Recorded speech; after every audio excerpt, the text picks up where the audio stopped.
Amen? So, ibig sabihin, na makita ni Pedro ang Panginoong Hesus, nagsusinubukan niya pong pumunta sa kinaroroonan ng ating Panginoong Hesus. Ano po yung sinabi po doon? So sinabi ni Pedro, Panginoon, kung talagang ikaw nga iyan, hayaan mong ako'y pumunta sa iyong kinaroroonan dyan sa ibabaw ng tubig. Amen. So ano po yung sagot ng ating Panginoong Hesus? Halika. Halika. Amen. So sabi ng Panginoong Hesus, halika. Amen. At si Pedro nagpasimulang lumakad. Ibig sabihin, umalis siya doon sa bangka. Tama po? Amen. Umalis siya sa bangka at nagpasimulang naglakad sa tubig. So ang tanong, nakalakad po ba si Pedro? Nakalakad po ba siya? Nakalakad ng konti tapos Nakalakad ng ilang hakbang. Pero nung napansin niya yung napakalas na alon, hangin, siya ay unti-unting lumubog. Amen. So yun po, sabi ni Pedro, Panginoon, sagipin niyo po ako. At saka naman siya sinagip ng ating niligtas siya ng ating Panginoong Hesus. So yun po. Ano po yung matututunan po natin dito? Amen.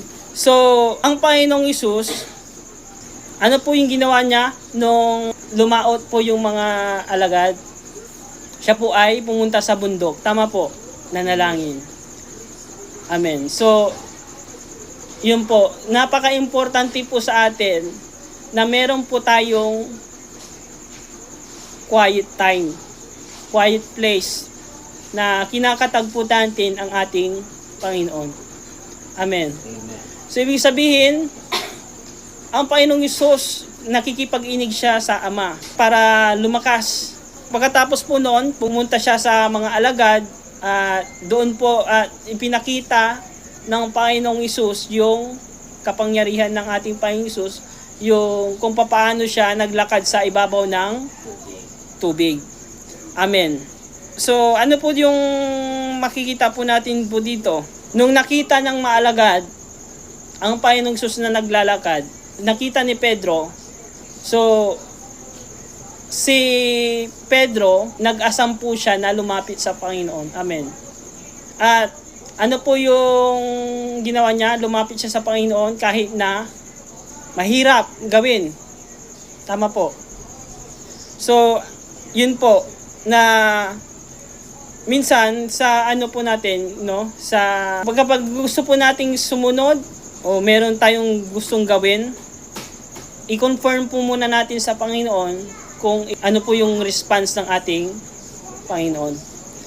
Sa tingin nyo ba si Pedro, magagawa po ba niyang makalakad kung hindi sinabi ng Panginoong Hesus na halika? Hindi. Ibig sabihin, kung hindi sinabi ng ating Panginoong Hesus na halika at bigla na lang pumunta po doon si Pedro na naglakad, diretso po siya sa tubig, malulunod po siya agad. Tama po. Kaya napaka-importante yung confirmation na galing sa Panginoon. Amen. Inaalam po muna natin kung ito ba yung gusto ng Panginoon sa mga gagawin po natin. Inaalam po natin kung sa pagsunod po natin sa Panginoon, inaalam po natin kung ito ba yung alin ba yung kalooban ng Diyos sa atin. Ano ba yung kalooban ng Panginoon sa atin? So, kung merong confirmation na yes ang Panginoon, halika, at saka kung hindi, diyan ka lang. Amen? Dahil hindi tayo ipapahamak ng ating Panginoon. Amen? So, alam po ninyo na si Pedro ay nakalakad po, tama po. Pero nung kinalaunan, bakit siya lumubog? Dahil natakot po siya doon sa malakas na hangin. Amen? Ibig sabihin, ano po yung sinisimbolize po doon? Yung kapag yung tumitingin po tayo kasi sa ating problema, tumitingin po tayo sa ating sarili, tumitingin po tayo sa nakikita po natin, sa mga bagay na nakikita po natin, na yung mga tao, nagkakamali, nagkakasala, madidistract po tayo, tama po.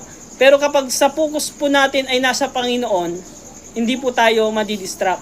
Amen? Magpapatuloy po tayong nakalalakad. Ibig sabihin, kapag yung problema po kasi ay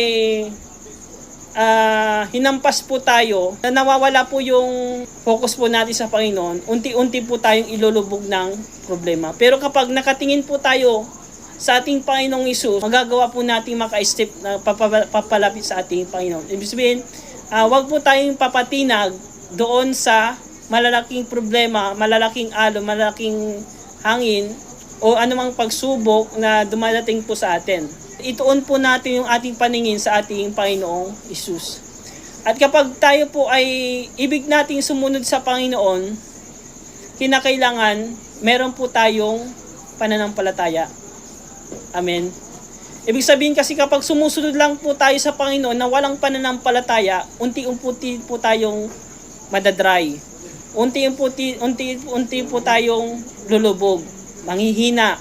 Kapag wala po tayong pananampalataya. Kasi yung nagpapalakas po sa atin, yung ating pananampalataya sa ating Panginoong Hesus. Amen. So, yun po, na napakahalaga na magkaroon po tayo ng pananampalataya. Una, i-confirm na muna natin sa Panginoon kung ito po yung kalooban ng Panginoon na gagawin po natin. Pangalawa, i-focus po natin yung ating paningin sa ating Panginoong Hesus. Pangatlo, magkaroon po tayo ng malaking pananampalataya sa ating Panginoong Diyos. Kaya sinabi po dito, napaka-late ng iyong pananampalataya, Pedro. Amen. Bakit? Nung dumating yung malakas na hangin, bumagsak yung kanyang pananampalataya. Nakakalakad na siya eh. Amen?